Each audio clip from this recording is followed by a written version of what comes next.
Everybody's Yeah, in, as all long right? as, let's double check real quick that Mark's ready to go. Okay. Okay, thank you. Go ahead, Brian. Okay, great. Thanks everybody for joining tonight. We will call. We'll get started. We'll call to order. Get the meeting started, and I'll start the roll call. This is Brian Amer. I'm here. John, I see, is here. Yes, I'm here. Joy, I see, is here. Hello. Steve is here. Yes. Right? Yep. Brian is here. I see Brian, right? Yep. How to do? Donovan is here. I saw Donovan on the. Yep. Here. Rodney? Is Rodney? Yep, I'm here. Okay.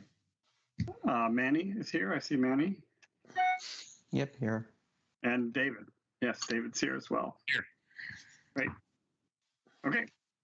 Are there any adjustments to the agenda that was sent out earlier today?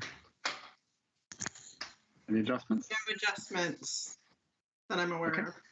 Great.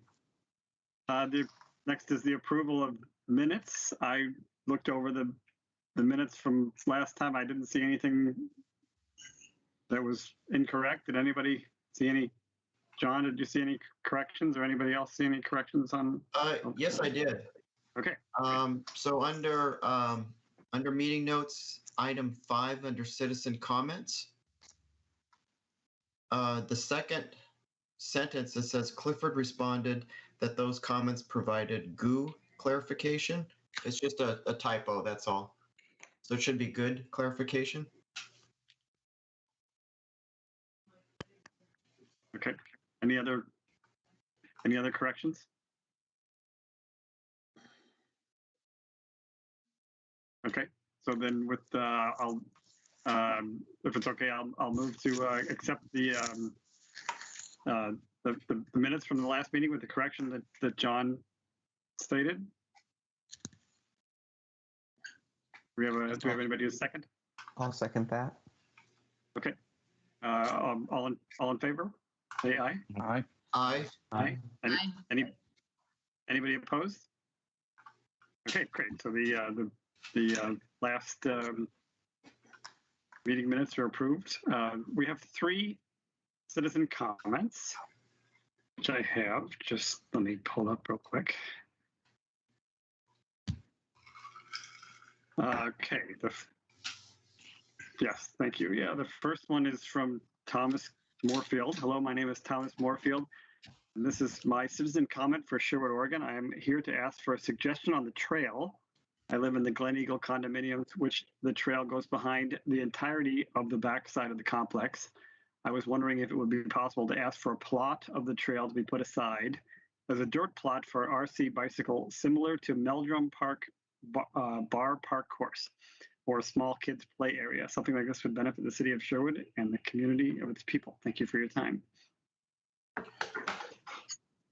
And I looked this up on Google. If I can share real quick, I can show you what, just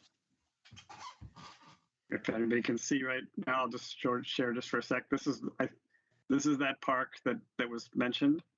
So it's kind of a dirt bike park here. Just to give, this was the one picture I could find of that park that shows that dirt bike park.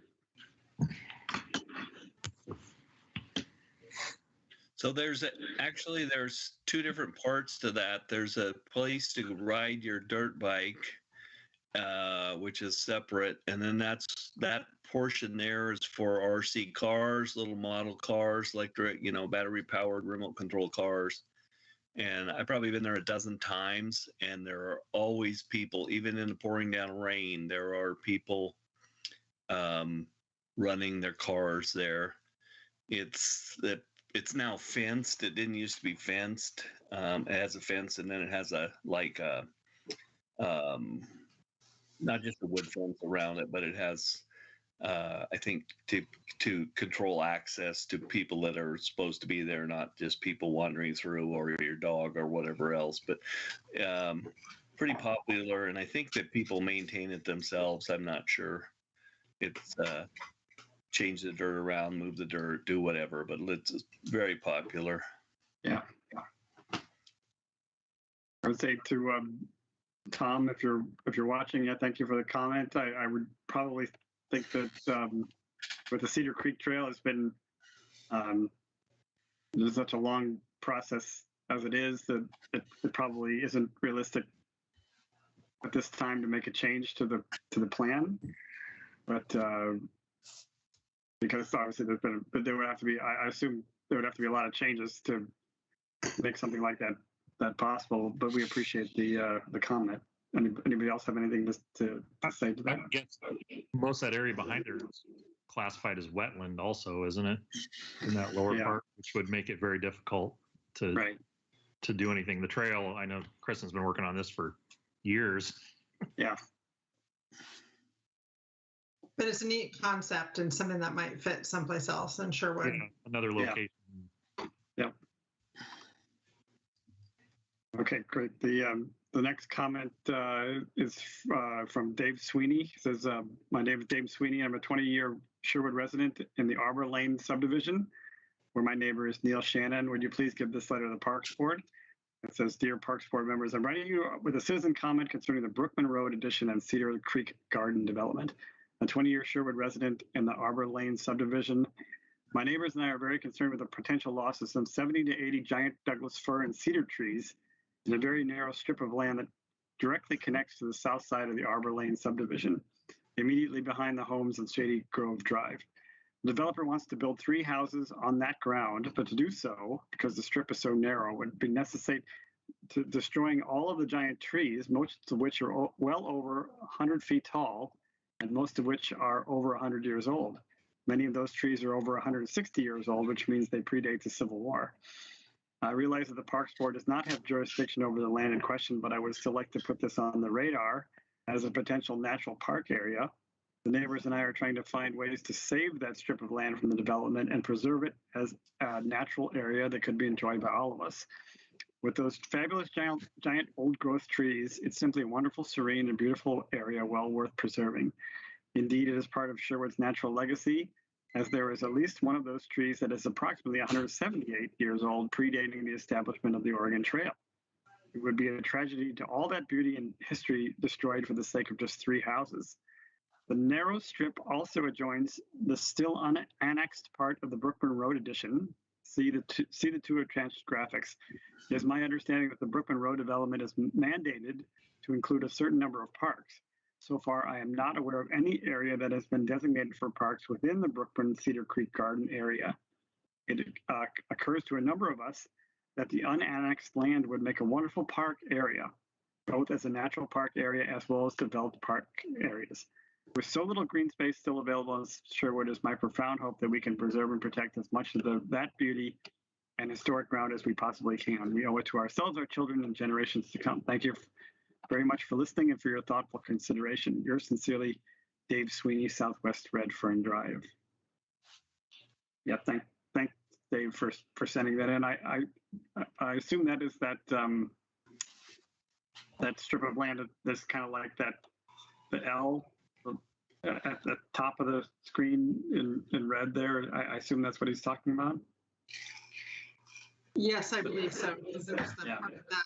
It essentially creates a flag lot. Yeah. So I was is the area right below that like an existing property that somebody owns, and then but that little strip of land is part of the Brookman Road area, construction area. Is that how it is? I am not sure. I don't know. Jason, I know you're on the call. I don't know if you can see the screen, if you're any more familiar with this area. No, I have not reviewed that. That Bob Galati, I believe, has been 100% involved in that. I have not even reviewed the Brookman area stuff at all. I'd be miscommenting if I said anything here. Let's see if it shows there on that next one. Unannexed, yeah. So it's either that strip at the top or the strip on the left, I assume. Mm-hmm. I think it's the strip on the top. Yeah. So, Kristen, you obviously with the Brookman Road development, obviously the plan is to have some parks and natural areas there. What is our, like, what can we do about the suggestion here? Do you know? Yeah, I'm honestly not sure what can be done at this point. I mean, there's not much that we can do about a specific proposal, that's already out there for us to change if it's going through land use and that far along in the process. I think what we can do is if the Parks Board wants to make some sort of a statement about the need to set aside land and to make sure that we're identifying park space. Russell, are you on the call? I can't see everybody who's here. I'm going to say Russell, I know, is more familiar with this lot, and he might have something to add. I don't know if he's on yet. He's back there, Kristen. I mean, like there's a trail that comes down that street on the left that that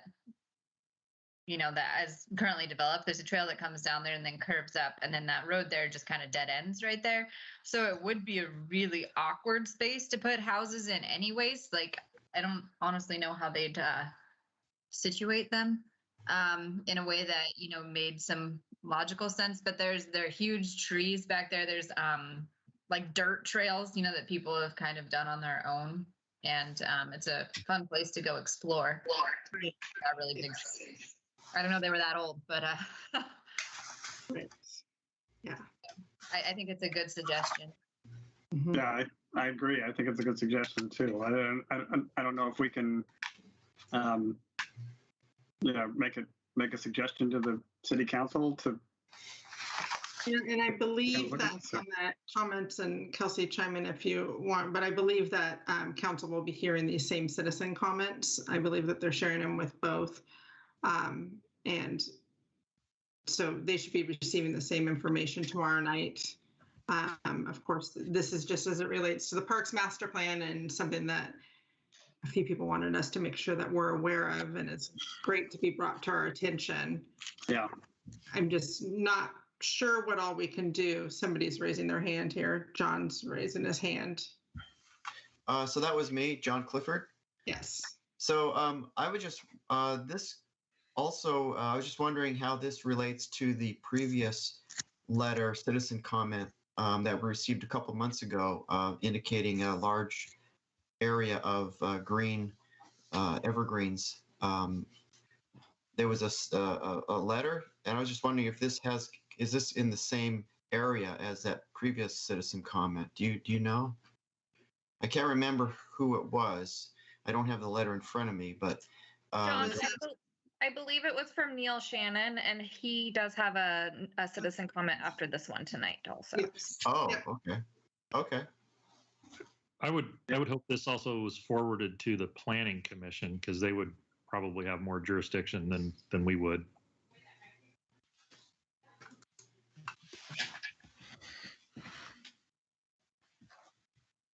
Does the other comment kind of talk about the same thing? Yeah, it is. I can comment? read it. I can read it real fast. It was from Neil Shannon. It said, "Good evening. My name is Neil Shannon. I'm a resident of Sherwood, and I appreciate this opportunity to discuss the issues of the parks in the Brookman Road Concept Plan area. Recently, the city of Sherwood adopted the 2021 Master Plan. Included in that plan was the goal of 3 conceptual neighborhood parks totaling 8.3 acres are planned along the natural areas near Cedar Creek and Goose Creek.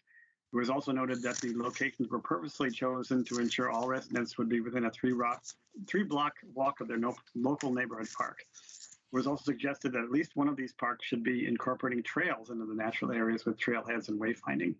To date, the city has annexed a total of 84.5 acres and approved construction for 64 acres.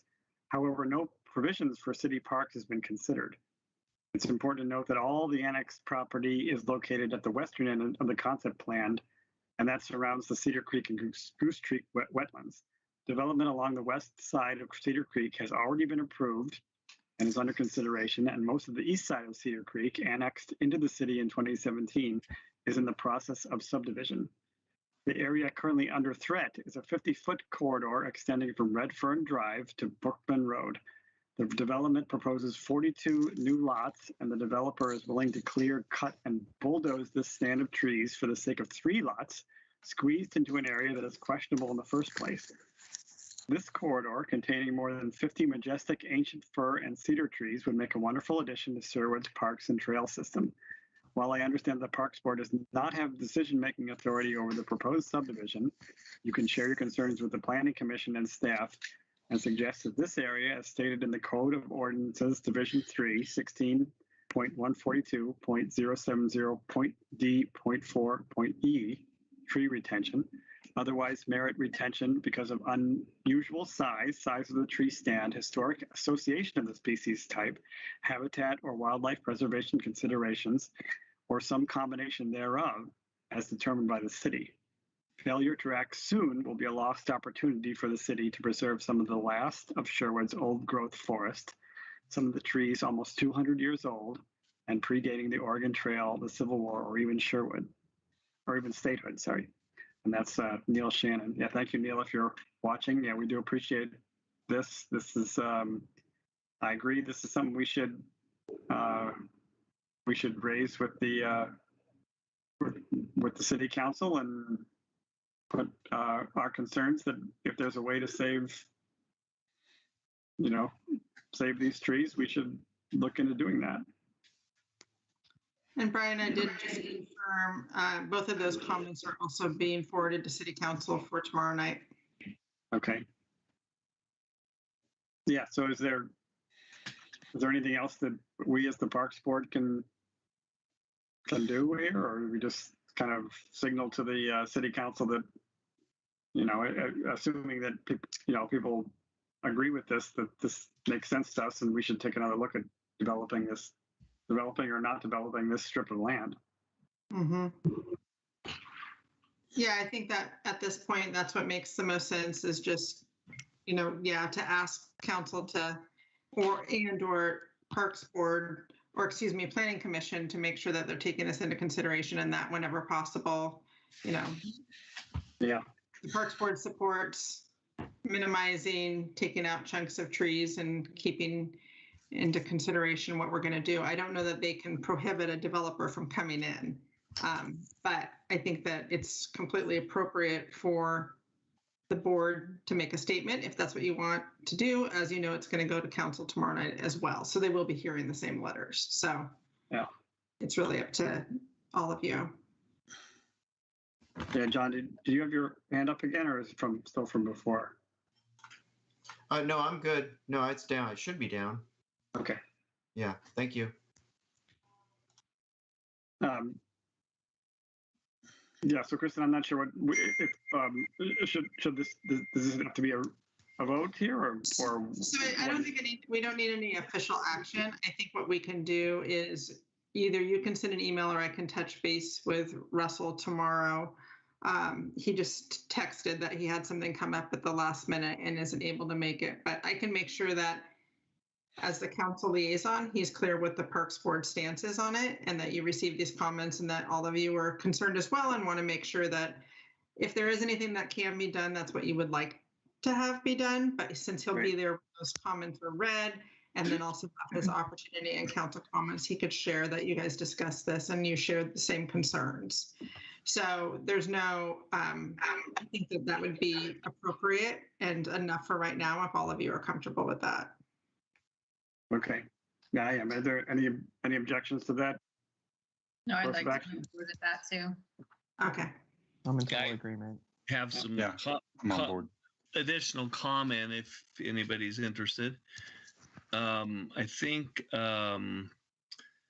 somehow we should figure out how to be in front of these things instead of behind them, because we're trying to climb a hill we can't climb or something or other. I don't know.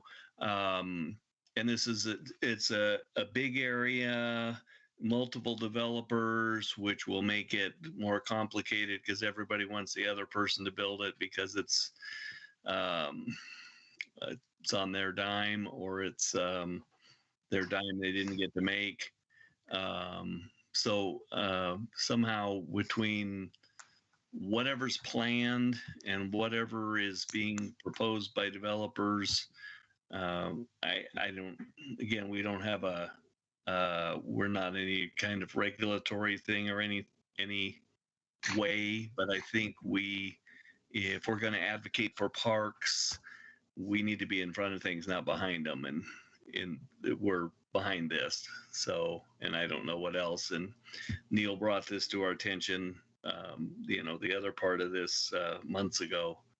And I think we're still in the same spot. So I don't know how we figure that out, but somehow we should be the ones championing these things and not not just reacting to them. Yeah. Watching them go by.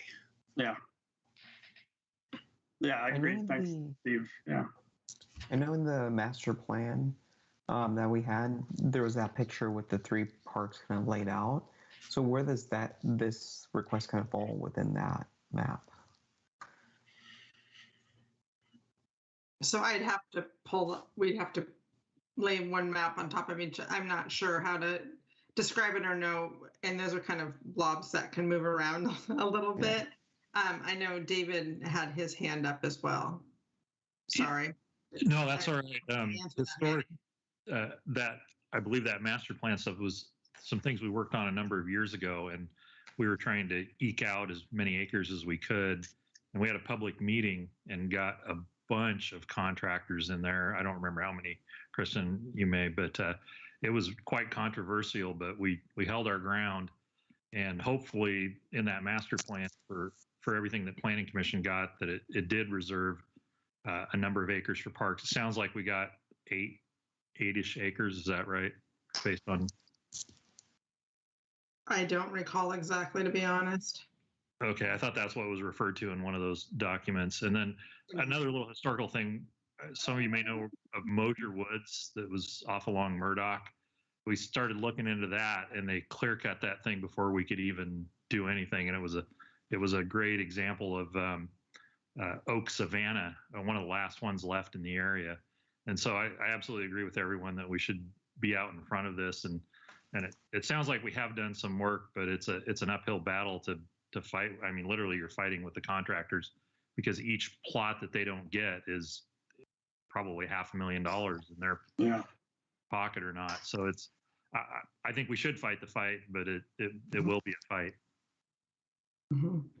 Yeah. And I can tell you, I even just had a phone call today from somebody who does live out in that area, and they're interested in talking to us and potentially selling. And anytime something like that comes up, or if we see opportunities, I think it's important. We've talked about the need to acquire land in this area as well as on the other side of Highway 99. So whenever we can, we need to do that. I mean, that's part of how we ended up with the Red House. We saw an opportunity where it connects back to Chicken Creek and a potential park for the future. So any time that we can do that, we want to try to identify those pieces. So even when you're out and about and you see something, feel free to let us know. Sometimes these pieces of property move really quickly, but David's right. It's very hard to compete with the developers and even with the homeowners when they're being offered significant amounts of cash to sell to developers. So we have to put options or identify that before it gets to that point. Does the city of Sherwood have any property in that Brookman area already? I'm sorry, what was that? Does the city of Sherwood own property in that area already? We do own property in that area. We'd need to grab a whole Brookman map.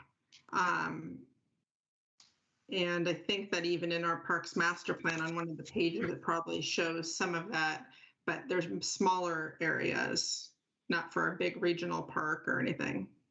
Yeah, just wondering, I don't know who does it in the city, but is there any way to trade with the developers, keep the the trees that we like, keep the paths we like, and maybe give up something that's not as beautiful as the trees that are there. We do look at those types of deals and look at that sometimes, and anytime that projects come in. But yeah, again, sometimes it's hard. You know, they're looking to maximize what they can do in their development as well. Yeah, Brian, you had a comment? Yeah, I just wanted to say, I don't recall all the details of the master plan that we've all been working on, but it sounds like what these folks are asking for is like the preservation of more natural areas in these old growth trees and whatnot, right? And just circling back to what was said about trying to get in front of this stuff in the future, we can, just kind of keep that in mind as we work through new development and new areas and whatnot, that, it's not always about building a park with a big grass area and a playground and all that stuff, right? Sometimes it's about just preserving what's there and keeping that for people to enjoy. So yeah. And I think that's a good point. I mean, we heard that so much more through this master plan, trails, connections, natural areas. They want parks, but they were really seeking out, we were hearing about natural parks, not so much the fields. Not that there's not a need for that, but there's a loud and clear message in the master plan that that's what the community is looking for.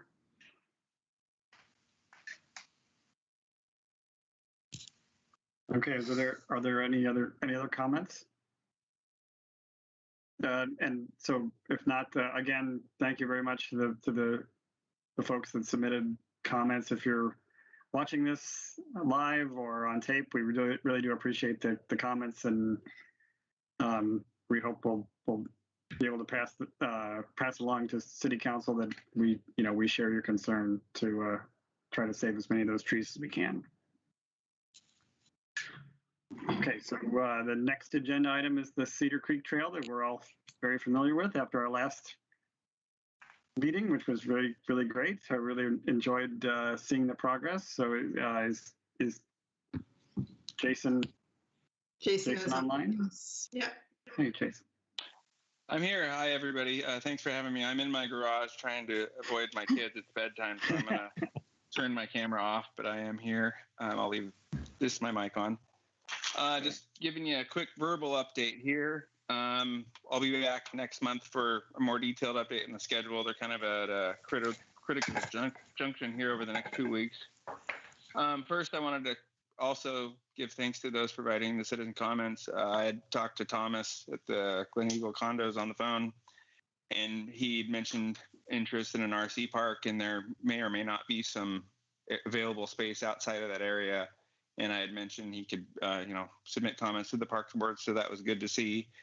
We also will be back in that area with an undercrossing down the road and more projects to consider. So I'm sure we'll hear from him in the future, but I did want to say thanks to everybody that provided the citizen comments. That's very helpful. So back to the trail project. Construction's going really good. The contractor is making great progress. They were able to save, several trees that were identified for removal on the plans. So that's great. It's starting to get wet out, but the contractor is currently showing a February 2022 completion date. They are experiencing some delivery and supply chain issues, or some backlash from that.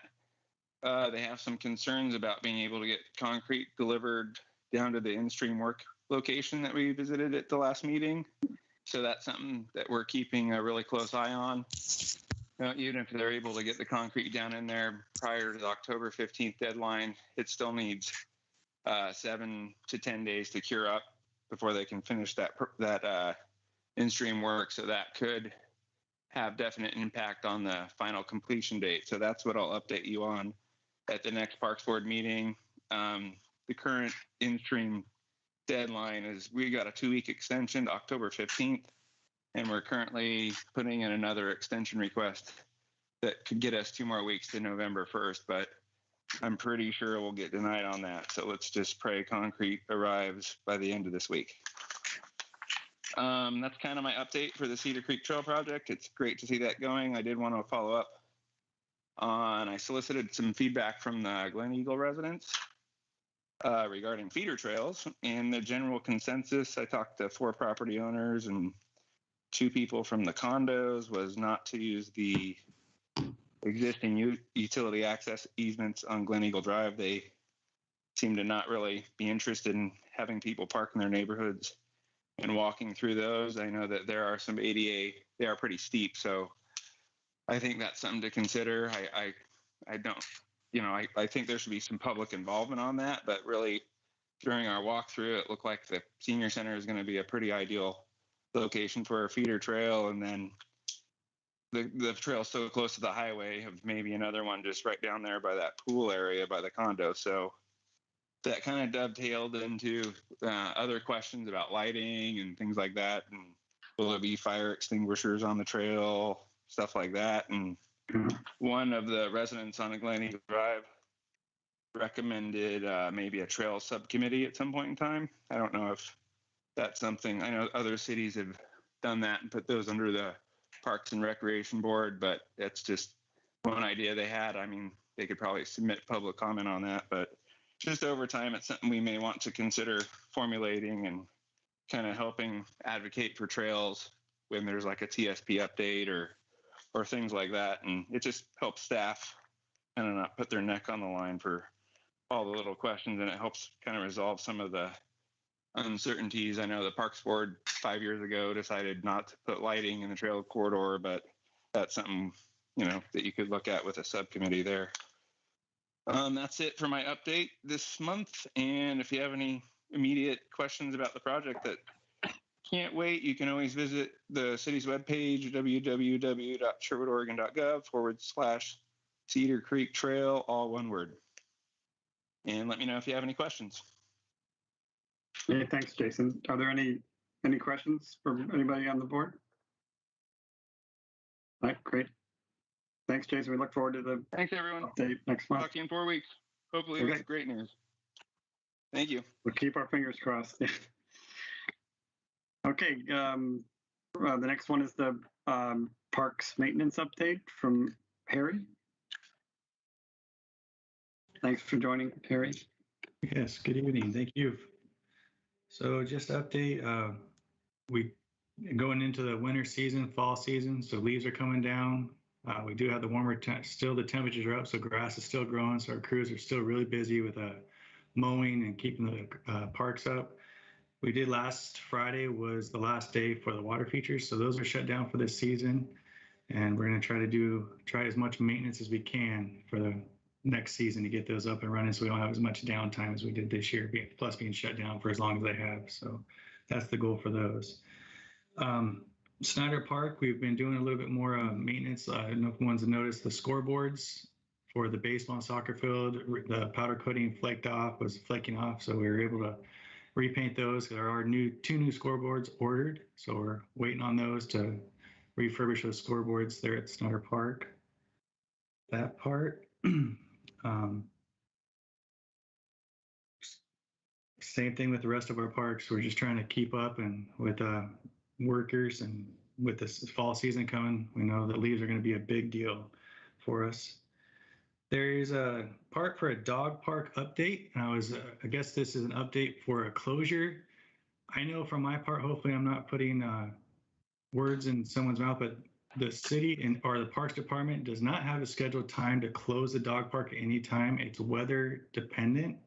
So we only close the dog park when the inclement weather is too bad and it starts to become a mud pit. Because we've had from dog park users about too much mud, their dogs being dirty. So that's around the time when we decided whether we close or not. But there's no set time when we close the park. We try to keep it open as long as we can. So there's not a time that we try to keep we close the dog park. So it's weather dependent on that. So we've also done some, I don't know if anyone's been up there, took out one of the concrete pipe because it was getting hit by the irrigation, causing a mud hole in front of it. And a lot of users were complaining about the mud hole, the water standing, dogs drinking it. So we decided to take that completely out of there to get rid of that problem. And also we added a picnic bench in there. There was complaints of not enough seating. So we've added another picnic bench in the park up there to try to resolve that problem as well.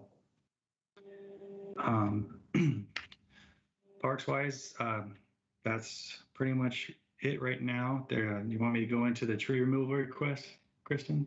Yeah, so just real quick, Harry, I threw that on the agenda about the dog park, and Brian, that was based on a comment that I received from you last week, and I'm assuming that that's what you were wondering about, is if there was a timeline or schedule. Okay, you weren't talking about a future dog park or anything. No, thanks, Harry. I just didn't know if there was I didn't know if there was a set, just in case questions came in, I didn't know if there was a set date when the dog park closed, but your explanation was very clear. So it just depends on the weather. So yes. Okay. Thank you, Harry. Okay, yeah. Any other questions park-wise maybe I didn't discuss?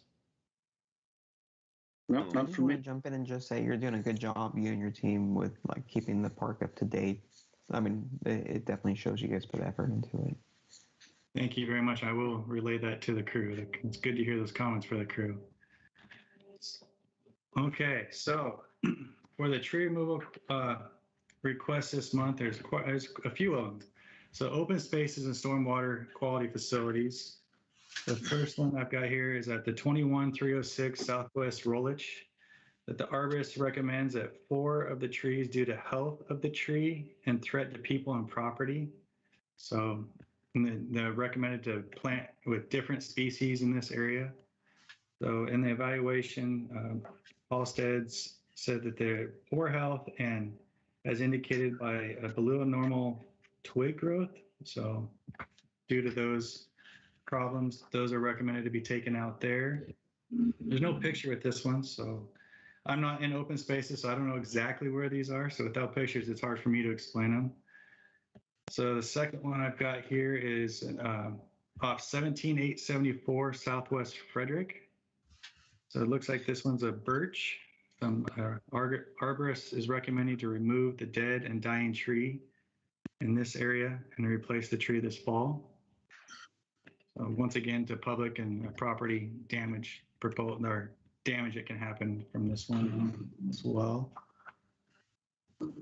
This one here, good size one. I know exactly where this one is. So open space, Cedar Brook Way at the roundabout. So it's one very large ponderosa pine. So looks like the arborist is saying due to a disease and previous storm damage. But it looks like they don't plan on taking the whole tree down, just the dead from the top and leaving the bottom structure in for the area for, I can't remember what he says, but to keep for the habitat to keep the trunks in there. So that one. Then we have another one at 20874 Trailblazer. And these are one large cottonwood. So we all know about these ones. So due to the lean and a split is recommending for this one and to be taken out as well. And then the last one that I have, hopefully I didn't miss any of them. We have the open space near the YMCA. This looks like to be the trail going next to the condominiums there in between the YMCA and those. So it's a number of dead cottonwood trees as well in this open space north of the YMCA. So they pose a hazard to properties and pedestrians. So it looks like there's multiple trees in this area that recommended to be taken out. All right, great. Thanks for the summary. Are there any questions about the tree removal requests? I have one about tree removals. Not these specifically, but Kristen, you might remember, but I feel like it was maybe months ago when we talked about there were the trees on Sunset that needed to come down from the ice storm damage. I mean, they're still there and they're very dead. So I wasn't sure if that's still on the radar or not. Just curiosity more than anything. Harry, do those trees sound familiar? I'm trying to. I guess I'm going to say Sunset. Where at Sunset? Sunset's along. They're 4 in the median, right close to the Y. So it's like on if you're coming down from 99, they're some of the first trees in the established part of the median. There's 4 of them right in a row that are very dead. I mean, I don't think they would hurt anybody, maybe a passing car, but I just remembered talking about that before. To my knowledge, I don't know anything about that. I don't know if that was part of the reconstruction area or is that separate? It's past that. It's like after that intersection, that first one where was that Woodhaven would intersect Sunset. It's like right past that. So it's not part of the new ones. I know someone ran over some of the trees, the new trees. Not that past Okay. that part of the established trees, but Joy, I'll follow up on that. I feel like I had talked to Craig about that a while back. So let me make sure that we're talking about the same area, and we'll get back to you on that one. like I said, I was just curious more than anything. Okay. But thank you. Great. Any other? I would any other questions? just say that I would support the removal of all of these, and most of them are pretty obviously that there's a problem. So Yeah. If that's a motion, I'd second it. Oh, sure. Okay, great. And before we vote, any other questions about them? Any concerns from anybody? Okay, great. So we'll vote on the motion to approve the tree removal. All in favor?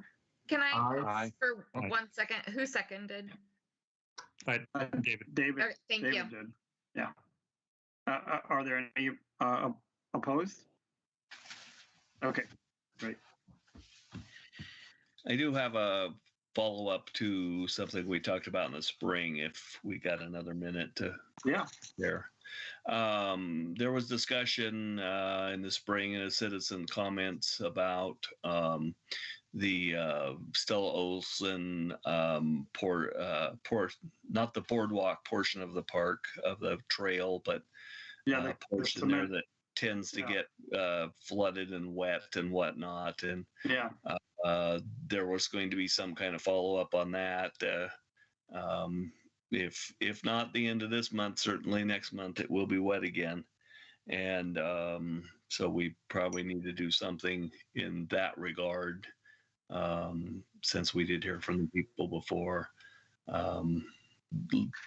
When I look at it and when I walk there and go there, really the only thing I can see that makes a bit of sense is some signage that says this is subject to flooding. I agree, Steve. Like if we can't put a drainage ditch there in that section, then at the other side of the boardwalk there should be a sign that says the trail is flooded, because otherwise you have to walk all the way down the trail, and if you can't go through that flooded section, then there's no place for you to go but to turn around and go back.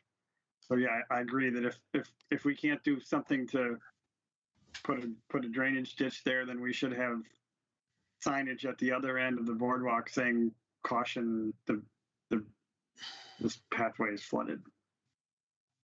Yeah, and I think that's something that we can do. We can look at trying to put some sort of a sign out there, just that water on trail ahead, or trail may be impassable due to water or something like that. If it's the area I'm thinking about, people can go up and around the bank. It's not that you can't get around at all or that you're stuck. But yes, it does become slippery, and it's not ideal. But the fix was going to be very challenging. And very costly for the amount of time. But yeah, we can definitely work on some signage and have that out in any season. I think that's right, Kristen. I think that, but like to get up and around it, you kind of as you said, you'd have to kind of walk up on that steep thing, and if you're not, for seniors or whatever, they might slip and fall. I mean, we don't want to have somebody do that, Yeah, we'll follow up on that. Yeah, thanks. Thanks, Steve. That was a good point. I did have a question on that trail.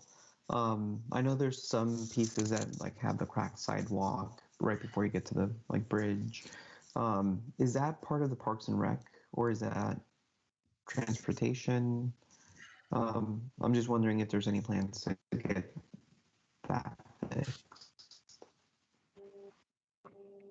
I think I can answer that. I don't know about transportation, but we did go through there and do some gravel fill, because where there is erosion happening, so we lost some of the 3/4 miles from underneath that.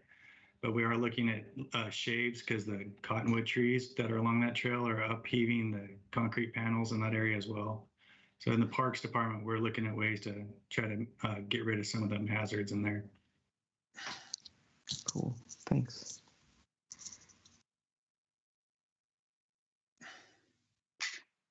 Right, great. Thanks. Any other questions for Harry? Okay, great. Thanks. Thanks for the update. We appreciate it. Number 7, the next agenda item was the council updates, but Russell couldn't join us tonight, right? So we'll have to. Yeah, he just asked that I share one thing with you when he texted me. He just asked that I let you all know that we do have a new city manager, Keith Campbell, who will be starting on Thursday. So I'm in my last few days of city manager pro tem. So looking forward to him getting here and handing some things off. We should all thank Kristen for taking on another job on top of her jobs for the past several months, doing 2 jobs. So yeah, thank you very much for doing that. Yeah, it's been interesting, and honestly, I've enjoyed it more than I thought that I might. So it's been good. It's been interesting, and I've learned a lot. And but I'm ready to get back and be able to focus on some other projects and priorities. Right. Yeah. So that was his only update right now. All right. Great. Any other? So we're down to the end of the agenda here. Are there any other? Anything else anybody wants to bring up? Yes, I guess me.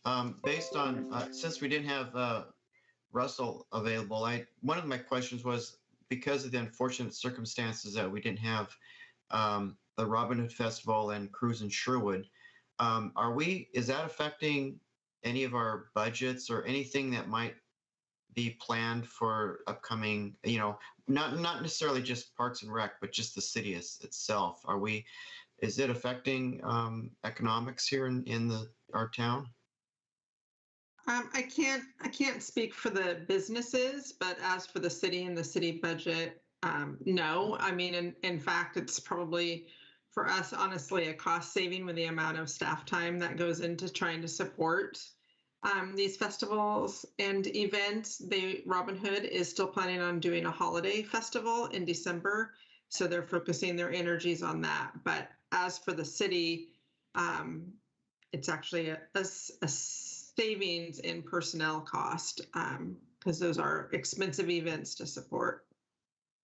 Okay, thank you. Good question, John. Yeah. Any other questions or comments? All right, great. Well, I guess we'll call the meeting adjourned for this month. And thanks to everybody for calling in and doing another Zoom or Teams meeting here. And we'll see where we are next month. Thank you, and nice job, Brian. Your first official meeting, you did great. Thanks.